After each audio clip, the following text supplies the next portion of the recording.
welcome to the Bullcast Podcast. I'm Katie Pickler, and with me today is Court. Hello. And Cameron Spann. Hello, hello. And we have a special guest, Miss Kimberly Hill. Hi, y'all.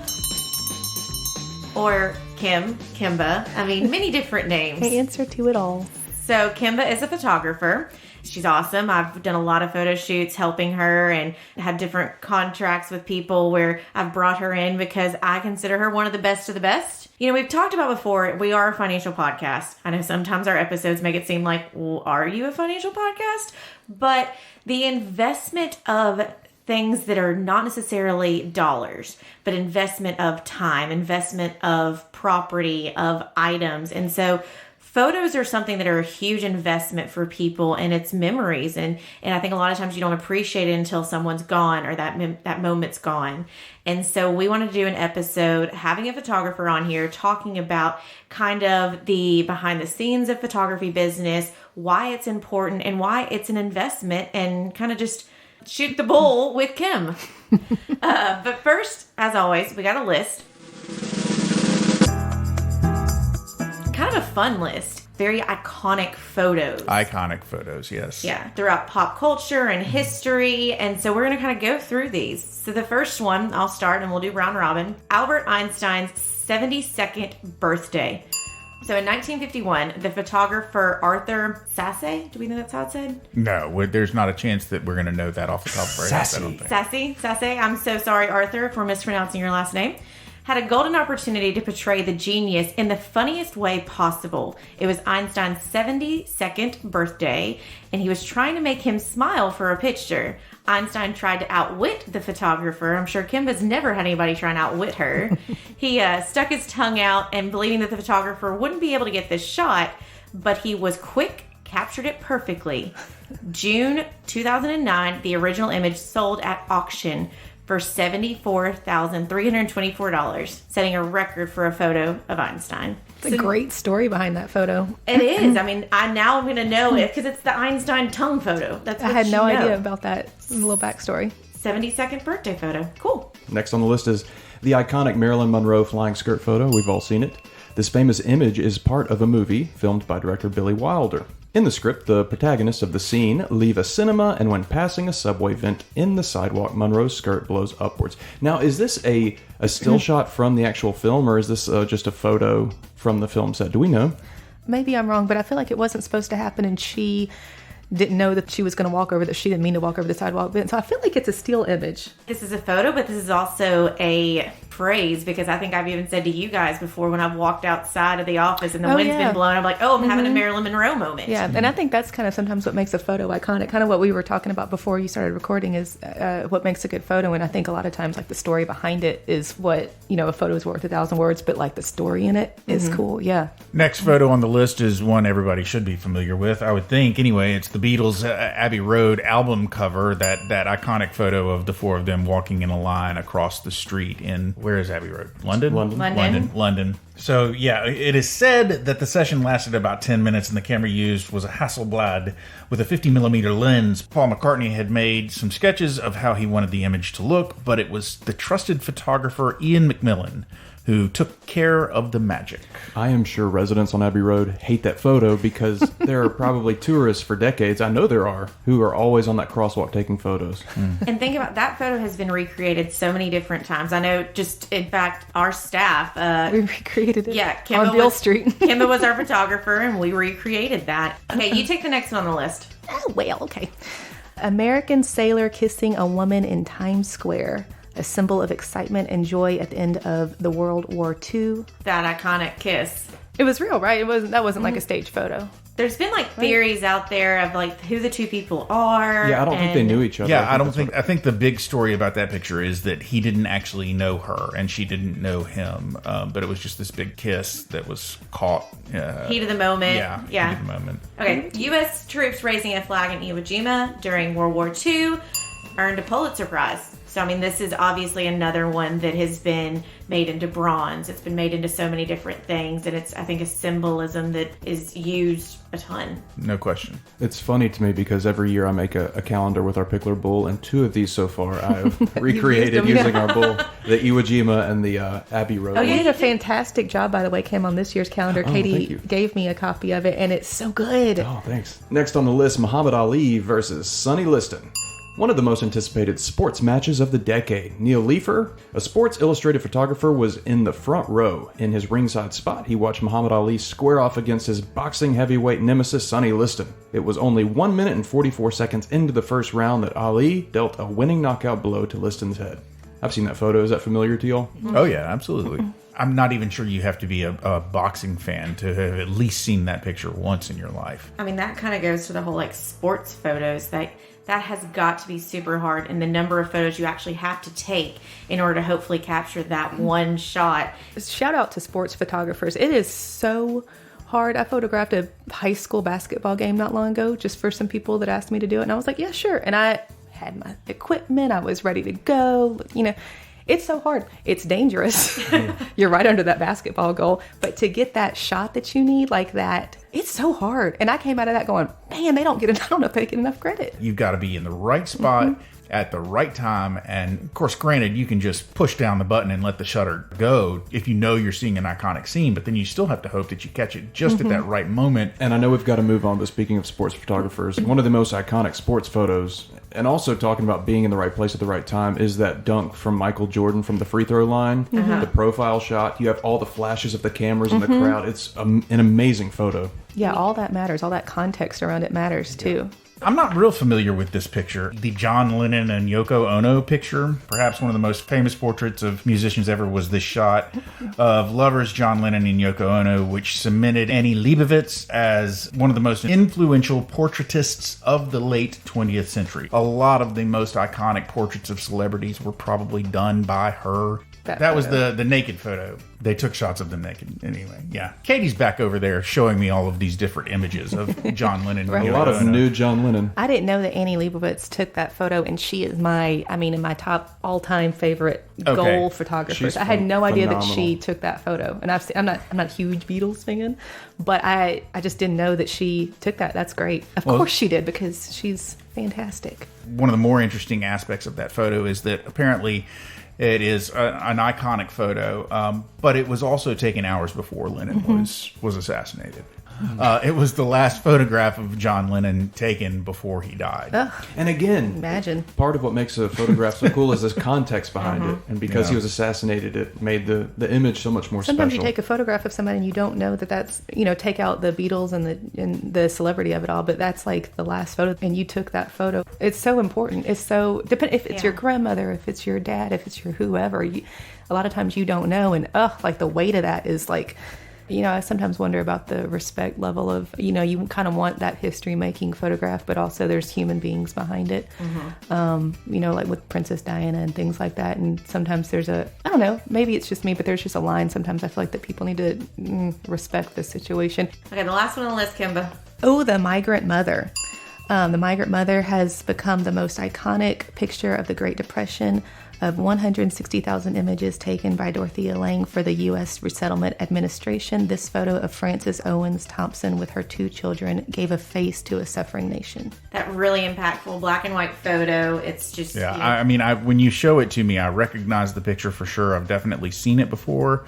There are so many other pictures that people are like, oh my gosh, you didn't even mention that one. You didn't mention that one. I mean, just between the 2 magazines, Time magazine and Life magazine, which of course Life is no longer around. Hell, magazines are almost no longer around anymore these days. But when I was growing up, my parents had this big, giant coffee table book that was nothing but Life magazine covers. Oh, yeah. And I used to just sit and flip through it. And we were talking about iconic images that grace the covers of that magazine, of Time magazine. Rolling Stone has had some. So even just those cover images. This is posed stuff.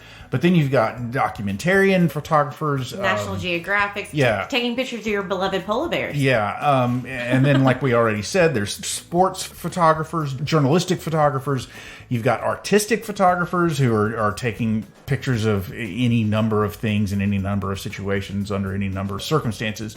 So all sorts of different photography out there. That's everything that we've got in this list. I don't know if y'all had any you wanted to add. Oh, the one from National Geographic, the Syrian girl with the Real green pretty eyes. eyes. With the Striking green eyes. eyes. Very, very striking green eyes. And I think what made that a great photograph, besides it just being, it was a stunning photo, was you could just see the eyes are so important.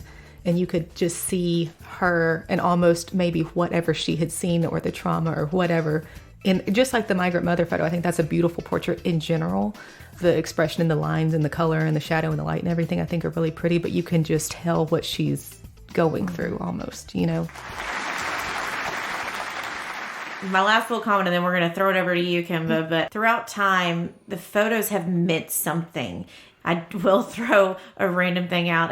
David Pickler has been involved with a lot of school board things over the years, and I vividly remember there's a picture in my office of back when you had newspapers that would come in, and like the whole front fold was this huge picture of my dad sitting there in a meeting, and it was right when this huge school merger was happening, and it was just, you could see on his face how he was sitting, all the emotions of that embodied what was happening with these mergers right now. And so that's where a job of photographer is, they don't know exactly what that picture is going to mean in that moment, and it may not be it at that time, and it may be years down the road where that was the time they came up with that idea, or that was the time with that. But we've all kind of known it, but we haven't really thought about how a picture says 1,000 words, and whether you're putting yourself back on People magazine as a cover showing that you don't care that your husband cheated on you and now you're living your best life. Like, it all says something, and all it really is this beautiful picture. But I can promise you it was not somebody walks in and they takes a picture with their iPhone. And so that's why I wanted to bring Kimba in here to kind of talk about the reality of being a photographer and the thought process that goes behind it. Let's start simple. How did you get into this? I kind of got into it through a roundabout way. I didn't go to school for it. I always really liked telling stories, and I loved art. And I loved painting and drawing specifically. I spent a lot of time not alone as a kid. I had a lot of friends and everything, but I spent a lot of time, I was very shy. And so I just spent time in my room drawing. And I loved, like y'all were saying about magazines, we had and we still have magazines, but they're not as prevalent now. I would just go over the images in these magazines. I would rip them out. I would paste them all over my wall like wallpaper. When CDs and cassettes were out, I would just, anytime your favorite artist had a cool photo, I loved the imagery and the colors and everything, but I never connected it in my head to maybe I want to do that. I thought that was for cool people. That was some kind of lofty thing that I couldn't do. So I would draw. I would try to just recreate the photo or come up with ideas. I loved watching music videos as a kid. Anytime VH1 had their A to Z music video time once a year, I would hit record on my VCR player and I would record all of the music videos. I wanted to be a music video director. So I just liked storytelling. And I went to Memphis College of Art when I graduated high school. And I went there for graphic design, and drawing and painting is what I wanted to do. I wanted to animate for Disney. And at the time Disney was going out, it was kind of getting trendy for the Pixar to come in, that style of animation. And I was so offended for a while. I was like, oh, the hand-drawn animation is the best, because that's what we grew up with. And so I wanted to make sure I kept that, intact. And I remember I had a class where I had to draw a still life, and I was working full-time and going to school full-time. And I didn't have time. It was an outdoor scene that I had to draw. You weren't supposed to take pictures of it. You're supposed to draw it, obviously, from life. And I just didn't have time. And so I took a picture of the scene that I was supposed to draw, and I just drew it from the photo. And something clicked in my head at that time when I actually picked up a camera to do that. I was like, oh, there's a lot of the same elements in creating a photograph that go into painting or drawing or things like that, composition, lighting, etc. But I still never clicked into it as a job. And I just kind of did it. I was always the person that had the little point and shoot camera walking around. And then when MySpace became a thing. Oh, that's a throwback. This is a vintage statement. Well, I worked at Blockbuster Video. That's a vintage statement too. So I have all the stories. Gather around, children. Let me tell you the tales.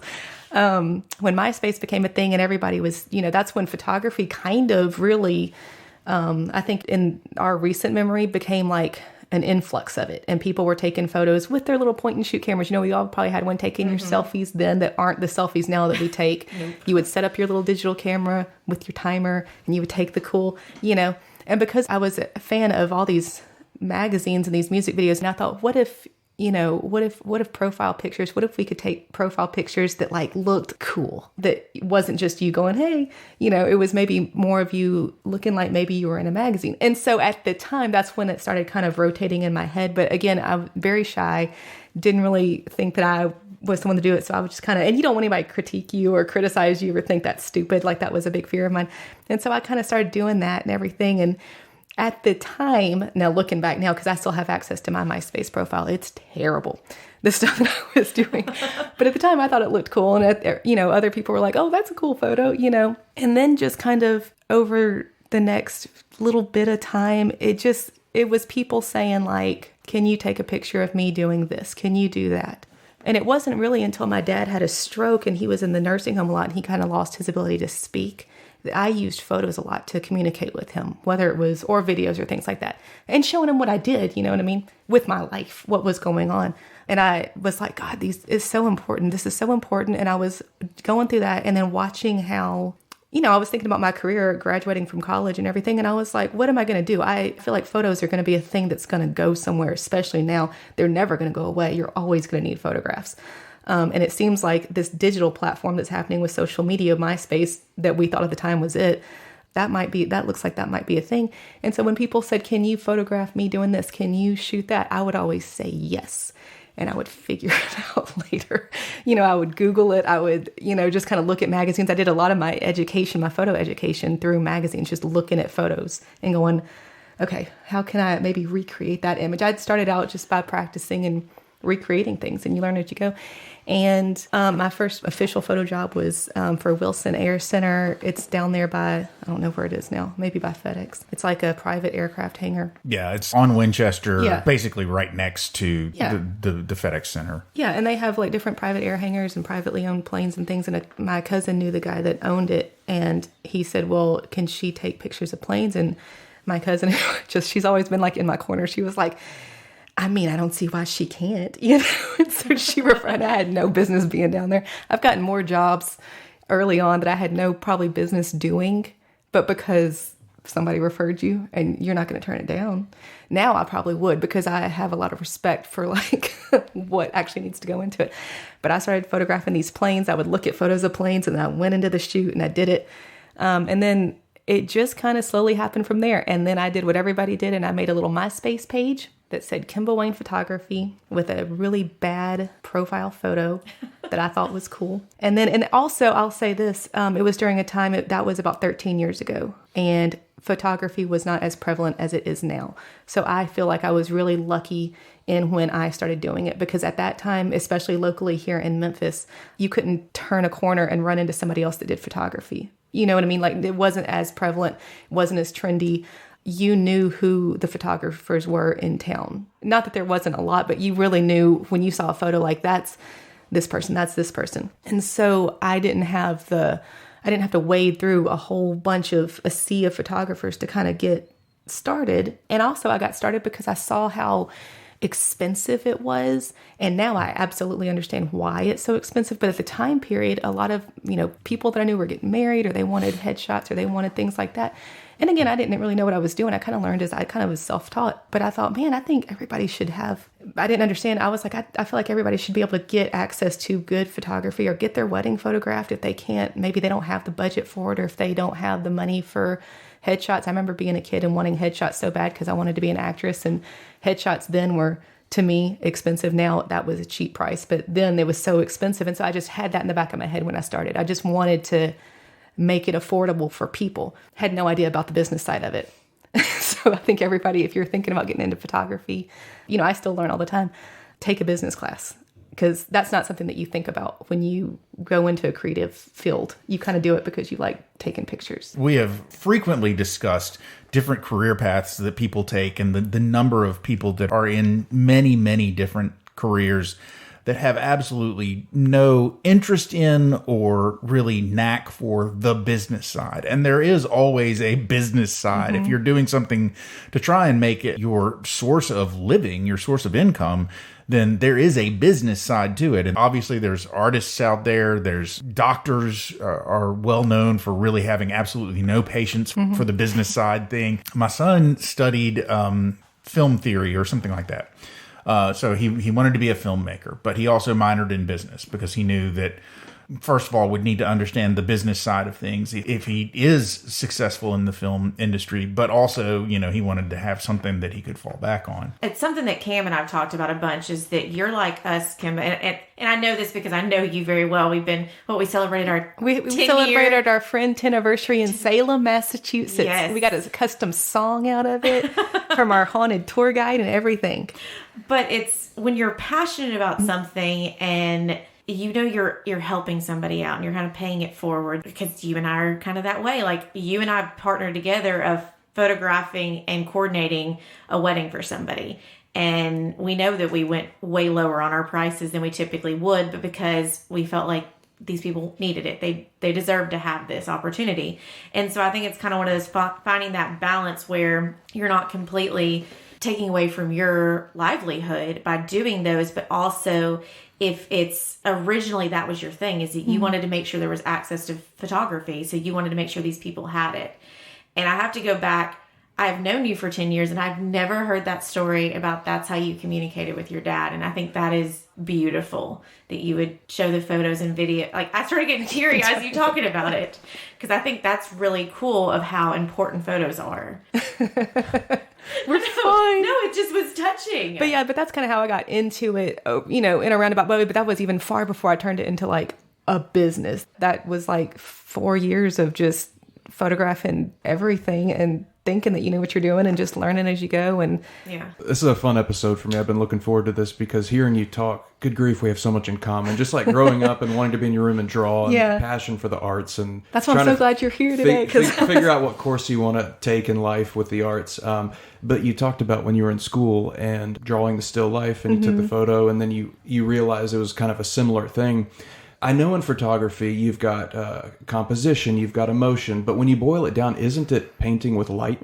So there is a big similarity, between photography and drawing and painting. It really is, and the more I do it too, the more I see it. You learn something. I learn something new every time even when I do y'all's headshots up here, I go, next time I'm going to do this. You just learn and you watch light. And when I first started, people would, what I would call like woo-woo, like they would be like, oh, you have the eye or you see light. And I would be like, okay, it's just not that, like, it's fine. But now I get what they were saying. I just I don't typically use those terms to say it. I'm like, yeah, that light looks good there, or, whatever. But it really is. It's about shadow and light. Anything that you do, we talk about all the time about, why do I look like crap in this photo? Yeah. Like, why is this photo that Cam quickly snapshot, do I look like? And it's not necessarily about the yeah. person that took the photo. I think it's just about like the lighting or the angle or the shadow across your face, A lot of times it's a combination of a lot of different factors. Is the background lit the way that it should be so that it shows up properly in the photo and it doesn't look like you're in a cave? And are you is wearing your face what's lit best for properly? you? Your colors. Yeah, are the clothes right? All of that can have an effect. Think back to that video that was going for a while where it was like a photographer, asked them to take headshots and they were there and then she like gave them a compliment or told them they were beautiful. Oh yeah, it makes all the difference. And so that's where, can you, Kimba, talk to me a little bit about your process? Let's just say I called you and said, I want some just couple photos and, no specific reason. We just want some updated photos of us. When I call you, we agree to do that. Go. What is the process? I would ask you probably what you wanted them for, because that will, even if it was just because, that's a reason. So that would put in my mind, like the style maybe that you're going for. Usually if it's somebody that I've never met, I'll, thank God for social media, sometimes I'll look them up, because sometimes I'll, if it's a wedding, I'll have a meeting with the clients, but sometimes if it's just a booking for headshots or whatever, you don't always get that before meeting. So I'll look them up on social media, not to be creepy, but to see, who they are, what photos they've had, where we could, just to see, kind of get an understanding of who they are, because that matters. My favorite thing about doing this is making somebody feel like they matter and that they can take a photo that they feel good about, because most of us hate having photos taken. I know the entire Pickler Wealth office hates headshot day. I don't. Well, Cam, you take a great, you could stick you in, whatever. Cameron is our Barney Stinson. Cameron is and you're an actor, but you have a symmetrical face. It's so important. You do. There's some of us golden children like Cam that can always take a good photo. But no, Cam honestly is my biggest advocate here, because you are such a help to me when I show up for headshots, because he helps me get my lighting right. He will be my test dummy. He'll sit in for me. The attitude helps so much. Your positivity, man, that helps so much. Well, that's the show. And there we go. It's really just to make Cam feel a good day. That's fine. That'd be a good day. You want to get to know these people. It's not I want just to get a job. to know. Right. So if you asked me to come and let's just say you and I have never met, I would probably show up and you say you just want a couple photos. Well, I'm glad that you said that, because it never is just a couple photos. Like, I'm not going to show up and snap 2 photos. Okay, cool, we're done. Or like, I have that emails all the time about, I just need like 1 photo. Well, what's going to happen is if I take those 2 photos, you're going to say, oh, let me see. And you're like, oh, can I do this? I don't like this. Can I, So I like to show up on a set and give it a minute to sink in and get to know you a little bit. Have you do a couple different things, just a lot of test shots, and figure out your best angles, figure out what you are insecure about. I was about to say, I have heard you on shoots do that. And I love that about you, because even if you think something's beautiful, you want to find out, what did they not like? Yeah, because if they don't like the photo, it doesn't matter how technically good that photo is. I've seen some photographers, not all at all. We have a lot of great photographers in town. I've seen some, and I don't think that they mean to do it. I think it's just kind of about having an understanding of people, because that's a big part of photography that has nothing to do with the camera, but just having empathy for people, because if I'm on the side of the camera, it's a vulnerable space to be. I hate having my picture taken, because you want to know that somebody cares about you and what you feel like. And there's nothing that will help you more if you feel confident, and if you feel like, oh, okay, I do look good and I can do this, and maybe you've had photos taken before where they've all come out and you just look like schlumpy, and that's why you're not excited about it. But if you can walk away with feeling confident about it, that's going to help you the next time. And also looking at past pictures that you've taken, you can go, oh, that's my angle. It's not that I'm quote unquote fat or that I just cannot take a good picture. It's just about the angle. If you look at any celebrity, we see all these finished, and social media these days, my God, it's so out there. I think that affects our self-esteem with photos in so many ways, because photos are just everywhere now. You can't go into a room and be like, are they going to take my photo? Do I need to make sure that I got makeup on, that I look good? It's intimidating. And so anyway, my process would be to show up and just get to know you. Maybe we're shooting while I'm talking to you. Maybe I'm getting to know you. Maybe when I'm looking at you, I will find little things that you probably won't see that I'm like, oh, you have I give weird compliments. You have a good eyebrow lift. You have a good collarbone. You have your nose profile is fantastic that you might not think is. I remember I was photographing Court one day and I was staring at him and I was like, man, he looks like Ralph Macchio, the Karate Kid. And I was like, I don't know. But you do. In your younger photos that I've seen on Facebook, you do. Everybody has something in them, especially when they feel confident. When we were photographing the kids this past weekend for JDRF, we like to make them all feel just like they look fantastic. And a lot of the times they walk in and they feel so like nervous or insecure or like, okay, go.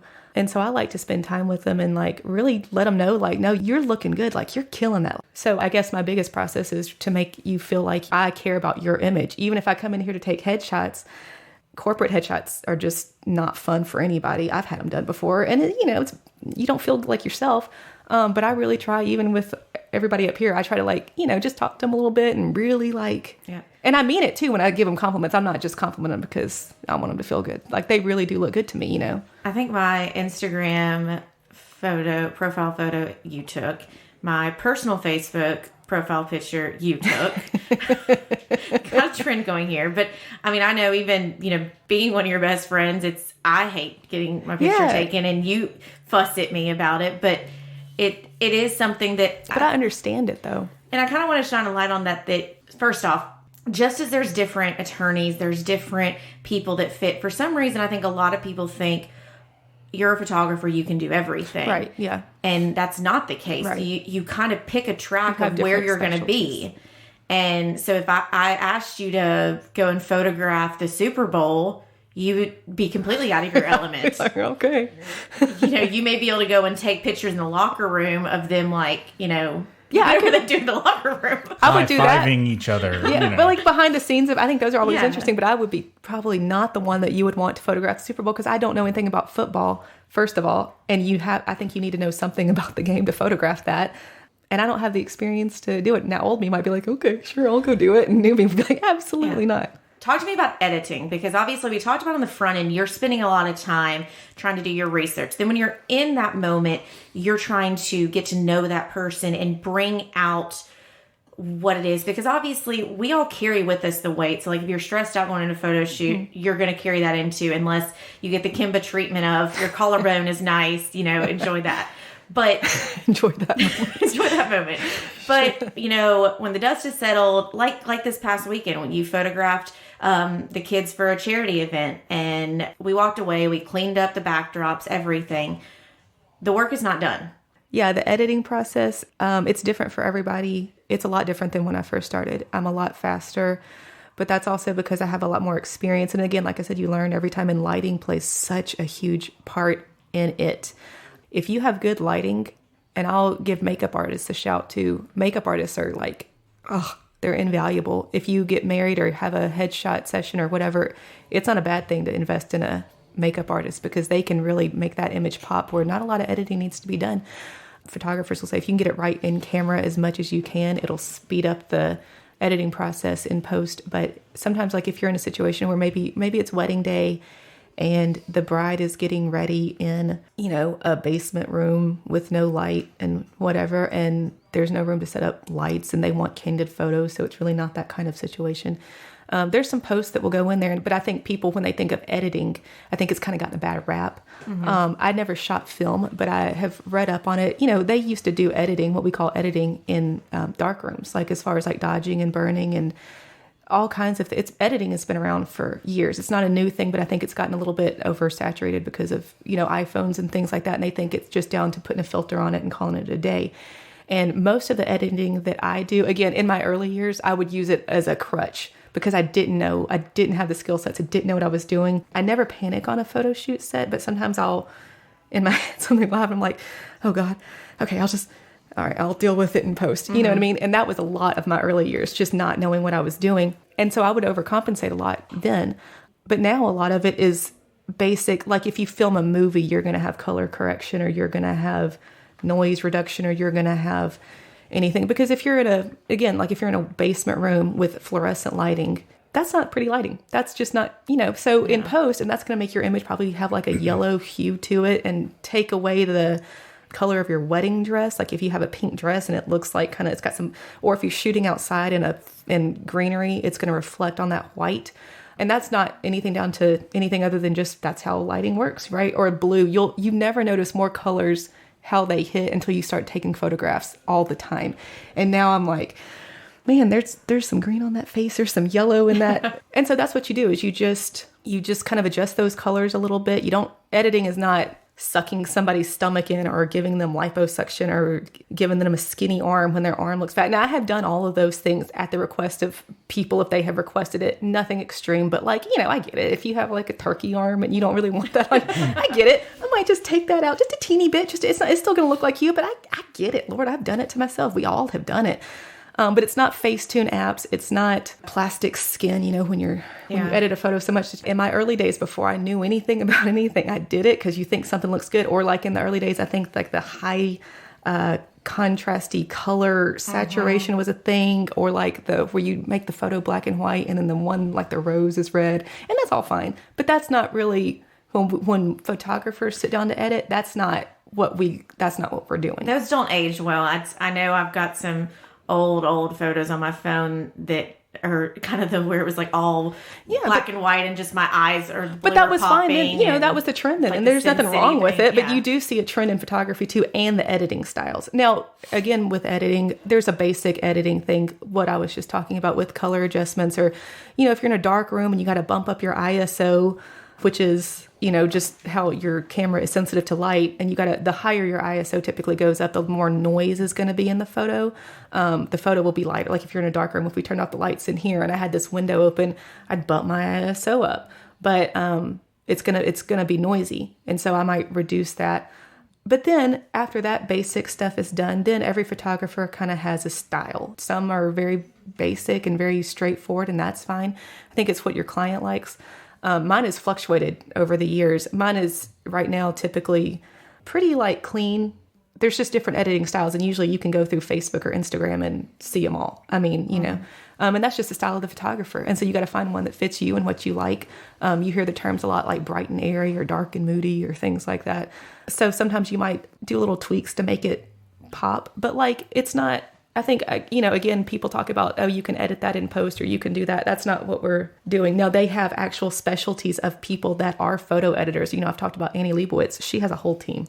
My God, she shows up on her shoots with her camera, and that's her job, is to be the photographer. She doesn't. And as far as I know, I haven't talked to her, but I went to a conference that she did in Nashville one time and heard her speak, and she was fantastic. She's so down to earth. She has a team of people. She has editors that do that for her. They know her style. They probably have a preset or something done, and they do that for her. And she has her lighting team and all these things. But yeah, we're not out there making the sky pink and your hair green. It's basic stuff, but it takes a while. It takes time, especially if you shoot a wedding. It's not like I'm going to go home after your photo shoot and upload all your photos and then hit send. Yeah. Because, that's just not how it works, and you don't want them. Yeah. People need to be patient, and I think the biggest looming thing is everybody thinks they're a photographer now. iPhone has come a long way. It does take great photos, but you're not getting your years of experience. You're not getting your eye. Yeah, I think too, I had an attitude about iPhones when it first came out. But I think really now what frustrated, I think, me and a lot of other photographers about that was people coming up to you and saying, well, my iPhone takes just as good photo, at weddings or Uncle Bob. But now I think it's because I have seen some iPhone photos that are fantastic. And it's about the person that's got the tool that knows how to use it. Okay. Right. I am not a good iPhone photographer. I am not a good photographer. I cannot take a good picture to save my life, whether it's on my iPhone or with the greatest camera ever. I am terrible at it. I look at something. I don't know if I lack the patience to really find the right shot, or if I lack the eye, or it's probably both. I just can't, I look at things, and when I see them out of my eyeballs, I'm like, wow, that's really beautiful. I should get a shot of that. And when I try and take a picture that sort of reflects what it is I'm seeing, it never does. Not everybody who has an iPhone is out there thinking that they're a photographer because they've got an iPhone. Load me down with all the equipment you want. I'm still not going to think I'm a photographer. But there are some people out there that can, with an iPhone. Cameron's actually really good at taking pictures, not of me. He can't take a good picture of me to save his freaking life, but he is really good at taking pictures with his iPhone, especially of his family. I see a lot of pictures of his family, and I'm like, wow, that is really just a great picture. And he's doing it all with his. Yeah, you took some beautiful travel photos that I saw one time from one of y'all's trips that y'all went keep hyping me up this episode.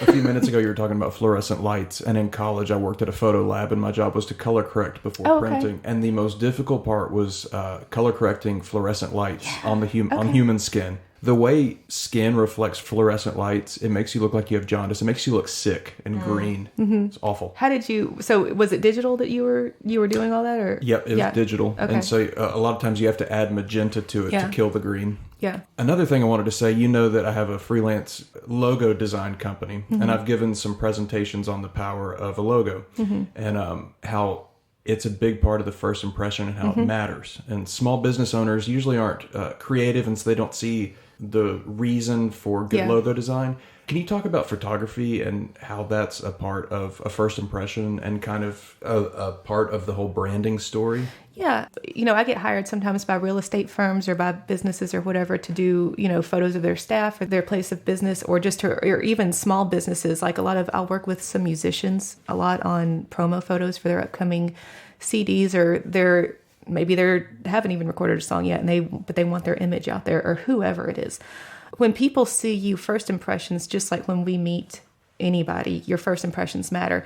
So I always equivalent it to like, I'm terrified to go to the doctor. Hate it. Dentist, I don't care what you do. I don't want to go see you. And I get scared a lot. So if I go to your website and I see your image and you look scary, you don't look friendly, maybe the office looks dark or, I'm probably going to go next and go somewhere else. And you know what? That might work for another person that's like got more, kahunas than I do, but not me. So I really like people to know that, like, yeah, that matters, because we go through so many images again these days. It's just inundated with everything. If we're scrolling on Instagram, the image that's going to catch your eye is so important, because we see 100 photos a day of different food or restaurants or law firms or whoever that we're going to go through. But if that photo catches my eye, I'm going to stop and go, oh, yeah, that's not, it's just how our brains are wired. Your eye will go to the thing that you find the most interesting. So it is worth, I think, the investment to put into that. Now, you might not have billions of dollars to do that, and that's fine. I will work within budgets. A lot of photographers in town will, because we, of all people, get it. But it is worth it to show up as the client, to invest in your business, to invest in your headshot to the best that it can, because when I go to people, that's a lot of times your only impression that you're going to get before you go in for that meeting or that appointment, and it matters how you present yourself, Yeah, it is about presenting yourself. And when you were talking about scrolling through Instagram, our majority of people's attention span has gotten so small that they don't read anymore. And so it's got to be a photo that captures them to then make them want to go read that article or dive deeper. And the thing is that while we have these iPhones, while we have Facebook, things like that, people are not printing photos anymore. And it's, I'll admit, I still haven't even printed all my wedding photos, and it's been 3-4 years. I still want to see all your wedding photos. I know you've got some beautiful ones. But yes, Kimba didn't photograph I did not my wedding not, because she yeah, was I'm not up talking me. She was a bridesmaid, so I wanted her to be by my side. But it's, my mom works with Memphis Oral School for the Deaf, and she will make scrapbooks for the kids when they graduate. And she always talks about how it's the first time a lot of kids have actually seen a printed photo of themselves. Oh, wow. In one way, we're capturing so much more of kids growing up through phones. But in another way, we're not printing them. We're not putting them on the walls. We're not displaying them at work. And so it's kind of one of those of a mix of it that, yes, we're capturing the moments, but we also need to put them somewhere. It's interesting. Okay, let me just throw in here just one thing, side note.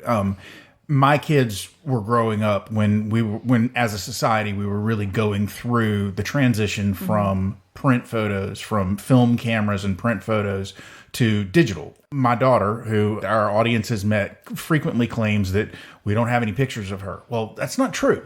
We've got hundreds of pictures of her, but they're all printed. Yep. And they're all in scrapbooks or in buckets somewhere. The one who truly suffered from not having a lot of photos of him was my middle child, my son, because one, he wouldn't let us take pictures of him ever, and two, he was really during that transition. So we have some pictures of him that are print and some pictures of him that are digital. So if you look at the digital side, then you're like, yeah, we don't really have a lot of pictures of you on digital.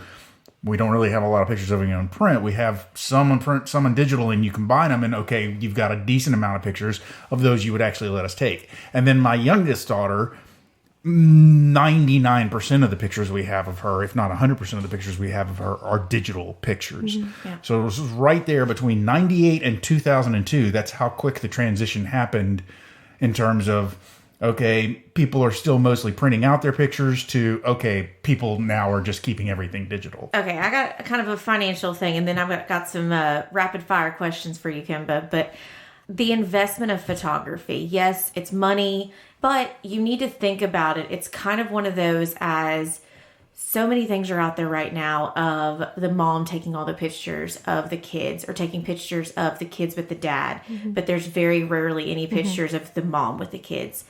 Book a photographer, just come and sit in your living room and capture those moments. Like, I'm getting chill bumps thinking of that, but you never know how much you wish you had those photos until it's too late. Yeah. Until they're gone. And I know that's kind of morbid to throw it out there. No, but it's like dead on. It's, y'all know about my cat Tater. That was like the best cat in the world, for everybody listening, just so you don't know.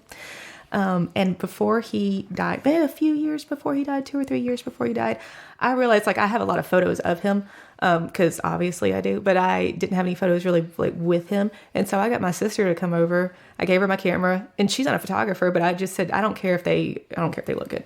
I just want photos with him. And to this day, like, I'm so happy I did it, because, you know, those are very special to me.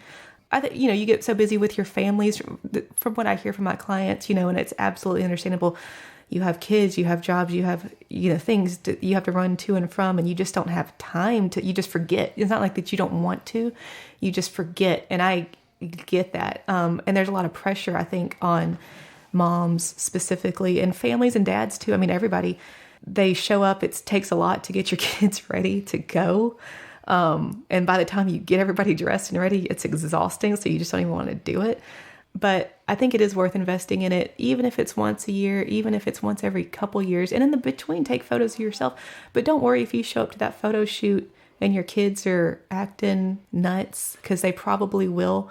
And you'll cherish that. Yeah, that's who they are at the time. Like, and give yourself a break too, because we see all these perfect looking photos on Pinterest or other people's, or you compare. You just can't help it. That's just what the brain does.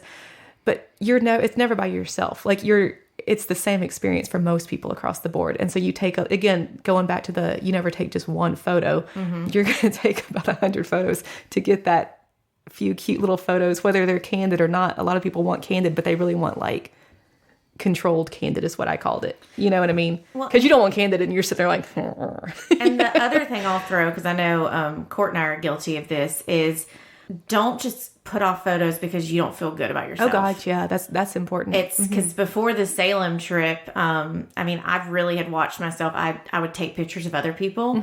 I would, and especially when I'm around Kimba, I try and take photos of her, because she's always one behind the camera. Oh, and that's so nice. I think that Salem trip was the most photos I've had of me on a trip, because I've been on a lot of trips that I've had in forever, and it's so nice. Like, I don't sit at home you don't sit at home looking at photos of yourself, but one day when you're looking back at your life and the things that you do, it's so nice. So yeah, thank you, Katie. I really appreciate that. But I think you don't want to sit there and regret that you didn't capture you in that moment just because you felt like your hair looked bad or you were a little heavier than you wanted to be, because you will regret that. And when you look back at those photos, you're not going to think about, oh, I was so much heavier then. You're going to think like, man, I'm glad I took pictures with Kimba, because if I had known that was my last time to take pictures with her or something like that. Yeah. And I think there's a balance to it too. Like, you don't want to go on a trip and just, because I get stuck in this too. If I take my camera with me on a trip or to wherever, my brain is just wired to, I got to catch that moment. I got to take that picture of somebody, and then you forget to enjoy where you are. Yeah. So I think there's a big balance of like, if you go on a trip,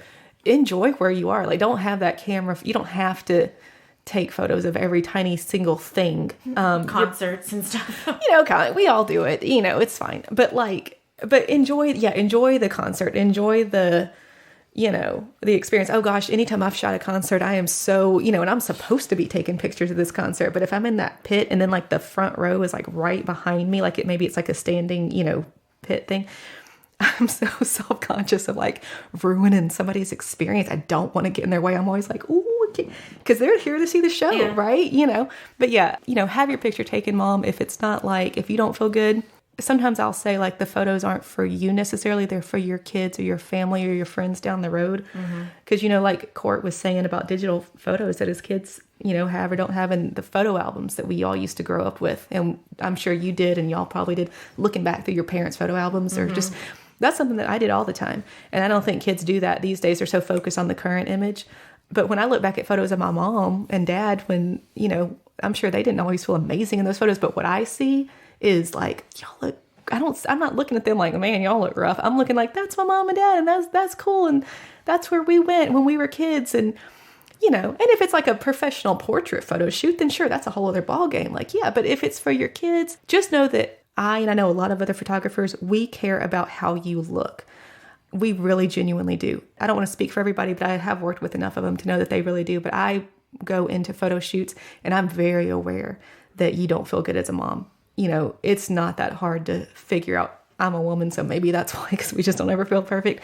I'm going to take care of you. Like, I'm going to make sure that you get at least a shot of you where you feel like $1,000,000. And really 9 out of 10 times you do.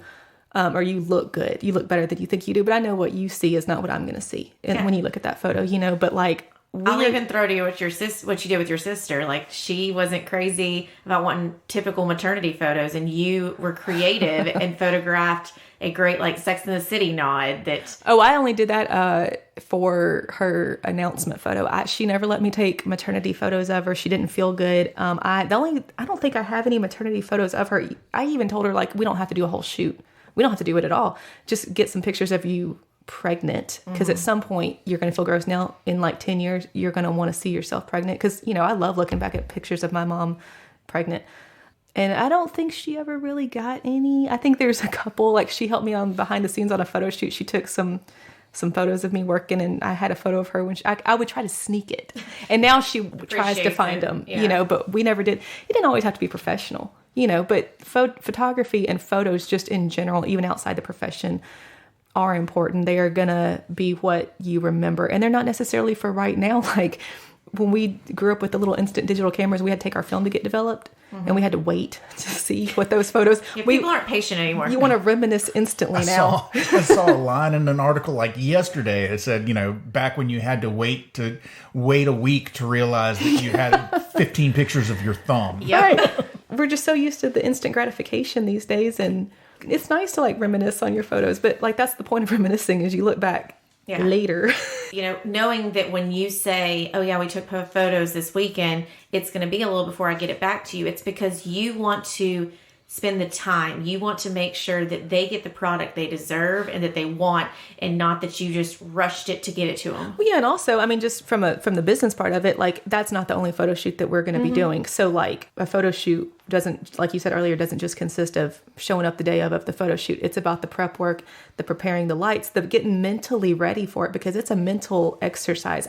If I have a wedding or a big photo shoot on like a Saturday or whatever day that it's on, the night before, I typically won't do anything. And that's just me. A lot of people can do things and go about their life. I like to be quiet. I like to prep on my equipment, make sure that, I go through my list. I mentally gear up for what the shots that I think that I might take are. And sometimes that doesn't go as planned, but I just mentally prep and just chill and try not to pack a lot in, because you got to show up mentally ready, because on wedding days specifically, or just in general, I mean, any photo shoot, you're dealing with all kinds of different personalities. And, when I say the people matter, they do. Maybe their dog just died. Maybe they're having a bad day. Maybe they just, like, you don't know what you're walking into. So you got to be ready. It's not just about photographing them. You got to make them feel good. You want to make them feel good. Annie Leibovitz, I think, actually says you have to kind of fall in love with your subjects, because when you fall in love with somebody, you see the best in them, and you want the best for them, and you really want to bring out the best in them. I find something that I love about every single person that I photograph. And it's so important to really do that, though, because there's a person on the other side of that camera. What's your favorite kind of photo shoots? I love headshots. Because when I was in art college and I was drawing a lot, I love to draw faces.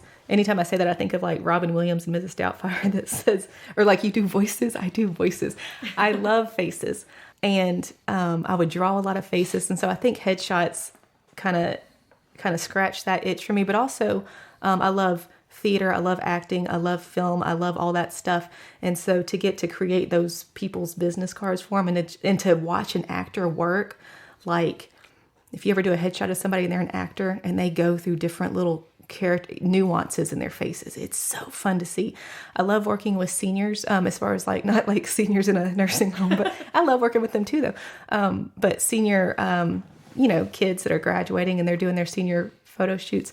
It's such a fun age. I love working with kids, whether it's for the JDRF photo shoot or just in general, because I like making kids feel like they matter. Anytime I have a kid on a photo shoot, typically I'll let them like come see the camera or try to hold it and take a picture. And usually that freaks parents out because they're scared they're going to break it. But look, I have broken more. I'm clumsy. Everybody that knows me, y'all know I'm so clumsy. Your kid probably can't break that camera. If I haven't done it, they're fine. But I love doing that. I love shooting concerts because I love music. I love how music and imagery play together. When I first started photography, I would go around a lot. I had a lot of friends in the local music scene, and everybody in the local music scene needs photos, you know, in general. So it was a great way for me to learn. I would go practice taking photos. They would get free photos out of it. They weren't always amazing. Again, if you're trying to figure out how to get into photography, that's a great way, is just go out to your local, I don't know, bars or venues or whatever, and see if the band wants some free photos. And because the lights change all the time, they're jumping around, they're singing. It's about catching the singer at the height of their emotion. And because again, if they don't like that photo, they're not going to use it and you're not going to get the recognition for it, you know. But I love the energy of it. I've done some behind the scenes, like still photos for different commercials or film shoots or music videos and things like that. And I just like watching how things are made and the teamwork. I love working with a team. Okay, favorite photographer. I think you already kind of addressed this one. Yeah, Annie Leibovitz. I mean, just love her. Herb Ritz, who was he was kind of more prevalent he's passed away now, but he was prevalent in like the 80s and 90s, a lot of black and white photos that you've seen. He shot a few music videos. He did Chris Isaak's Wicked Games. He did Janet Jackson's Love Will Never Do. He did Britney Spears' Don't Let Me Be the Last to Know. And what was funny is when I was saying that I liked music videos, I remember watching his music videos before I knew that he was a photographer when I was a kid and going, oh, if I ever shot a music video, I'd want it to look like that. Well, then cut to when I'm actually doing photography and then I'm studying his work and everything. And I was like, oh, how interesting. Like that's a photographer, because he was mainly a photographer that did that. That's so interesting. David LaChapelle is another one. He's a really bright, vibrant pop culture photographer. There's a photographer named Jeremy Cowart that is current, and he is what I consider local. He's in Franklin, Tennessee. He's photographed everybody. He's photographed the Pope. He's photographed, just countless people. But he is just I've never met him, but he seems like he is a good human being. He's an artist in his soul. Like he's a painter. He's a photographer. He just likes that kind of stuff. So what's your favorite camera right now? Canon is what I shoot with. It's what I started with. I'm not one of those like, oh, you shoot Nikon, well, I shoot Canon. I don't care. It's just what I started with. Now I've got the equipment. It gets expensive. So sometimes when you start with something and you start building up your equipment to it, you want to stick with it. There's a couple different cameras that I would like to get just to see, but they're so expensive. We have a great company here in Memphis called Lens Rental. And they're a national company, but their headquarters are here in Memphis. And so, again, if you're ever looking to get into photography or try out different pieces of equipment, I rent from them all the time. You can rent lenses, you can rent lighting, you can rent microphones, you can rent camera bodies and, do all that. But Canon is what I shoot with right now. How do we find out about you and your business? And so give us all the details. My website is KimbaWaynePhotography.com. It's kind of a mouthful. My Instagram is at Kimba Wayne, and my Facebook is under Kimba Wayne Photography. Okay, well, I feel like we could do like multiple more episodes, but I know we're kind of running long and our listeners are used to a shorter, sweet thing. Thanks for having me. They do a good job, y'all. If y'all are looking for wealth advisors or just good people, these are your people. I was going to say, we're not going to really bullseye it. I would just say, look, photography is a big investment. Really just now think differently when you're taking those photos. Think about you're paying for so much more. Obviously, Kimba would love to work with you, so reach out to her. She's got some great photos out there. And it's one of those, you never know what a photographer is going to capture that you're going to treasure. She did photograph my engagement, and I think the most treasured photo is where I'm bending over talking to my niece and my boyfriend at the time. Those photos speak for themselves. was bending on his knee right behind me, but it looks like he's proposing to my butt. And that's, most people who know me will know, I was avoiding turning around. She was avoiding. She knew what was happening. She was avoiding it. I keep thinking about the movie I'm Gonna Get You, Sucker. Oh, yeah. The guy that walks around with his own theme music. And I've always said, I've spent my life since I saw that movie going, man, I'd love to have my own theme music walking around with me everywhere I go. But I think it would also work with having my own documentary photographer. I Like could start that everywhere as I go, as an there's offshoot somebody of that it. just goes with me everywhere and takes pictures of all the stuff, so that I don't Like have Hugh to Hefner. because I'm Document your life. as I've said previously, I'm terrible at taking pictures, but also that way I could be in the moment and let them worry about getting the shot. You know, every single president of the United States, there's always yeah. there's a photographer that's there to basically document Pete Souza every is a moment. great White House photographer. Yeah, and I just think that would be so cool for the rest of us to have. Well, like I said, we could keep talking for forever. There's so much that goes into photography. But Kimba, thank you so much for being here. Again, that's KimbaWaynePhotography.com. All the things, Instagram, Facebook. Probably the only Kimba Wayne out there. Oh, Can't find- ladies and gentlemen, there's the closing bell. You've made it to the end of yet another episode of the Bullcast Podcast. If you liked what you heard and you'd like to hear more, please feel free to go to your favorite subscription service and sign up to have our podcast beamed directly to one of your devices every single Thursday at noon. If you'd like to find out more about Katie, Cameron, or Court, please go to our website. That's bullcastpodcast.com. You can also, while you're there, drop a comment or suggest a topic you'd like to hear us talk more about. Or if you have a guest you'd like us to have on, then please feel free to drop that name to us and we'll see if we can get it lined up as well. We also have pictures. Boy, do we have pictures. They're on Instagram. Our handle is @BullcastPodcast, and we tweet a lot. We tweet on Twitter on Tweetier. That Twitter handle is @BullcastPodcast as well. We also have a Facebook page, the Bullcast Podcast. And finally, if you'd like to find out more about what we actually do for a living, we may have mentioned to you once or twice that we work at a place called Pickler Wealth Advisors. And if you'd like to find out even more about us, or more importantly, our amazing team and our boss, David Pickler, and what exactly it is we do and what we can do for you, please feel free to go to that website. That is picklerwealthadvisors.com. That's advisors with an O. Not an E. Ladies and gentlemen, you have your marching orders. I have given you all of the instruction you need to go forth and be merry.